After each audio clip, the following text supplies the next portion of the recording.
Battle scars for me represents growing, learning.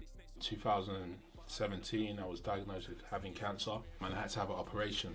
So I kind of went into a frenzy of like just writing lyrics, like doing freestyles every week because I had to have an operation on my throat. So the doctor was like, "Yeah, like you may lose your voice." Like hearing that, I went into a weird state of like, shit. If I can't use my voice again, I need to just keep on recording as so many tracks as possible.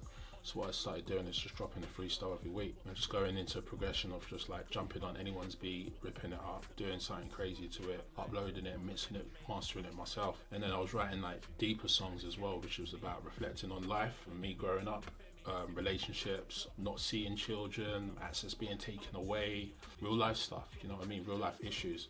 So what I did is just kind of put all of those songs into one place. And the reason why I called it Battle Scars, it was because it was a collection of deep cuts. It's like it's all my deepest songs, all my deepest cuts were going into one place. When I came out of theatre, I was okay because I felt my voice and I knew that I didn't lose my voice, and the doctor was like, everything's good, and I was like, yeah, it's all good. A few weeks after that, I had a saliva gland moved out, so they cut off my ear came off, and they stitched it back on, and they took out my saliva gland, and then that was like my main scar. So I've got a scar here now. This is called a keloid scar, where the scar's overhealed and overhealed.